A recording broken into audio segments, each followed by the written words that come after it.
YouTube, what's going on? Enigma Garage here. And we have got some hubs that have been pressed in. First time I've ever done anything like this, so please accept my apologies for not recording it, but I'll give you a little bit of how I did it over at the press. It did take some practice on the first one, but I did have it stilted up. Kind of on here, you can see the impressions from the knuckle. And I used the bar here from my tubing bender that I haven't assembled. Got a socket to go just on this part right here. And I pressed this out of the axle. Then once that is out, I pressed out the rest of the bearing, which there is a C-clip you have to get, which I can't show you because the hub is pressed in now, but you see I needed a various amount of size sockets to get the job done. So once you have the bearing pressed out, press in the new one, and little tip, you need to have your socket or whatever you need on the inner seal right here on the bottom side when you're pressing in the new hub. If you don't do that, you can possibly blow out the back side of the bearing right there, and then your new bearing is toast. So you do need to support the bottom of the bearing while you're pressing in the hub. And that was it. I was scared to do it for, obviously, no reason. But we do have the subframe over here. I have cut off the arms on the back side here. We do have it on jack stands. So what I am planning on doing is putting the rear end inside of it, putting both of the axles in, putting both hubs onto the subframe, seeing where it's center, get everything aligned, and I have a piece of metal I just got from the store that is the correct spacing for the 8/8. And once I have everything, I'm going to weld it in place on the subframe. Once it's in place on the subframe, I'm going to drill holes through the subframe. And just like I did the transmission spacer, I need to put in some sleeves with this rusty piece of metal, which should work for a sleeve. I don't care. So I'll cut it down to about 2.5 inches, 3 inches, whatever it is for the subframe. That way I can't crush the subframe. And yeah, get ready to bolt her together.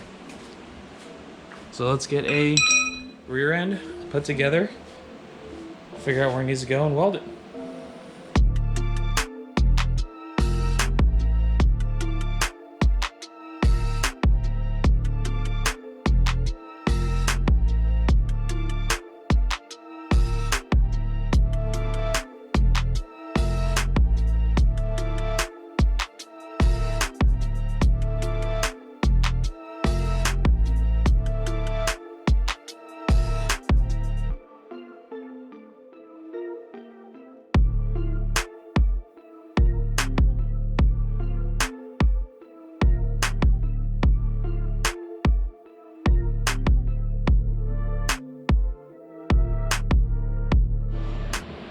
Don't do what I did and put the wrong side on. Long side passenger, short side driver. But I was talking to my son, time passed a little bit. Sorry about that, but I got the brace back there tacked into place. I made sure that the cross member was level, went on the flat spot of the rear end, and it is level also. And then I jacked up both sides so the axles are completely level in the car. On the subframe, and if you look at it this way, they are almost dead straight to each other, with them being completely compressed. That's going to be as far in as they go.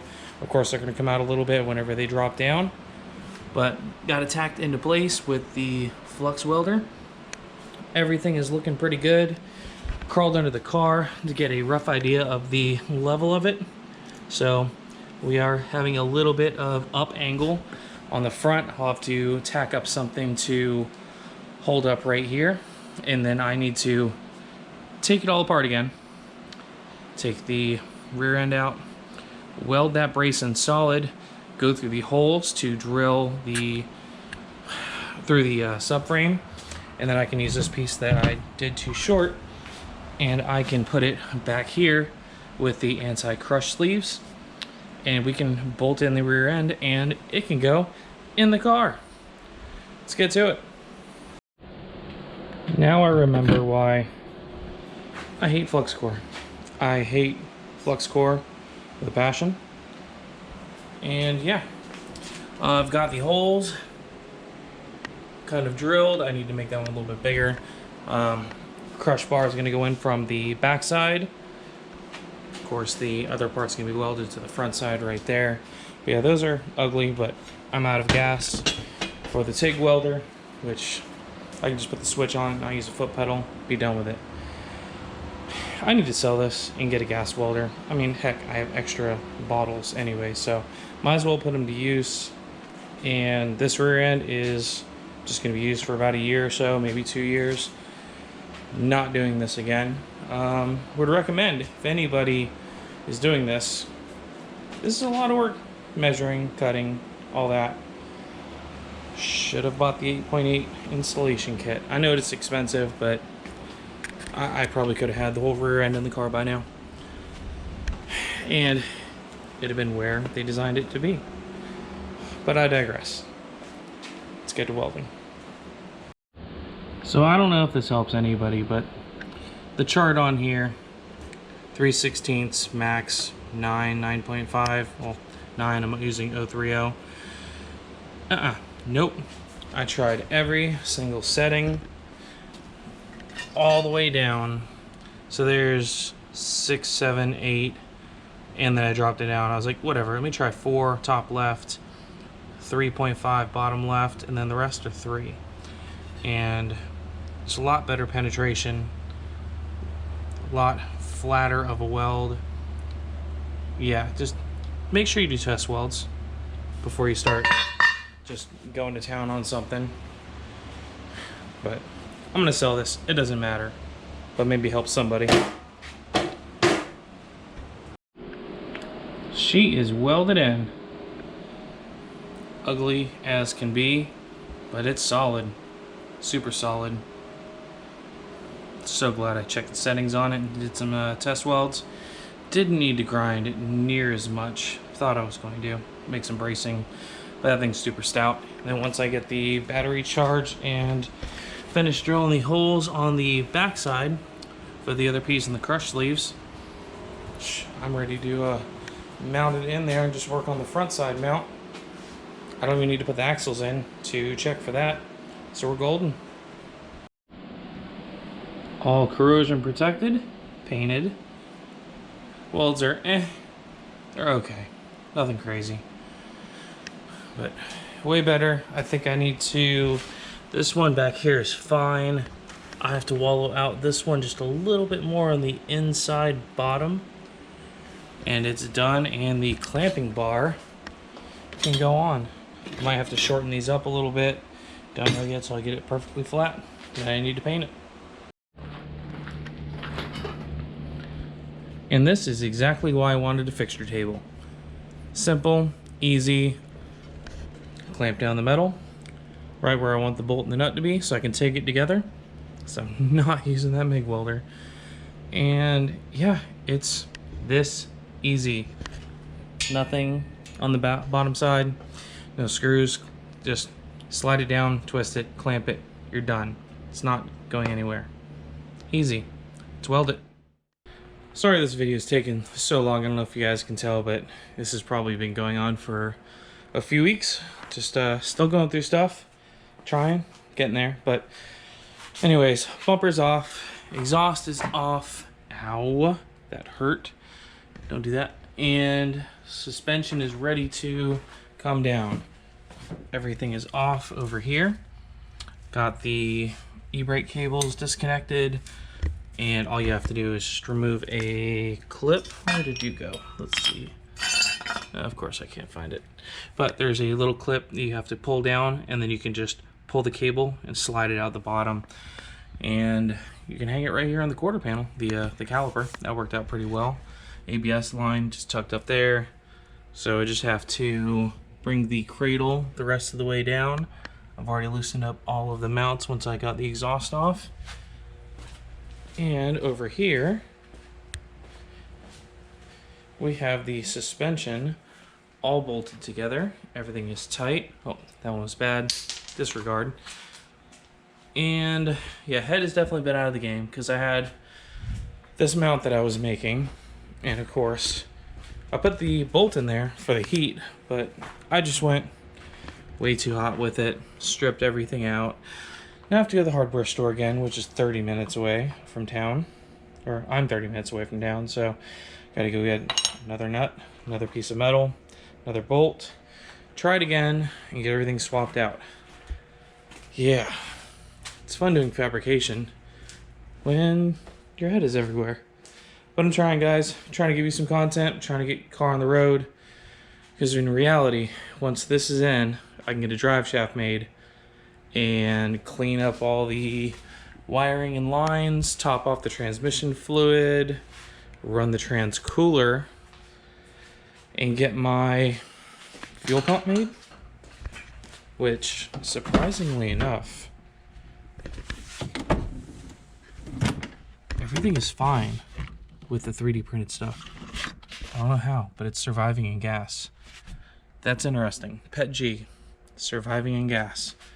But I still need to have it made out of the aluminum. And, oh yeah, ride height sensor, just kind of tucked it up out of the way with the ABS line. Yeah, she's super close. I started it the other day. Started just fine. Ugh, been sitting. Need to clean it. Starts, runs, idles, everything just fine. I just need to finish this. Here's a close-up of the clamp. Everything's bolted tight. Yeah, so I'm gonna try to make it to the store here in a little bit. Go get some bolts, nuts, whatever I need. Finish up this rear end so I can swap them out. So we've got the bolt and nut all done. Love the jig table. So that'll be the new mount that goes on the front side that I'll just have to weld up on the sides. Got the rear end completely out, ready for the new one to go in. The only problem that I'm having is the front bolt is just too big. Oh, there it is. It's over here.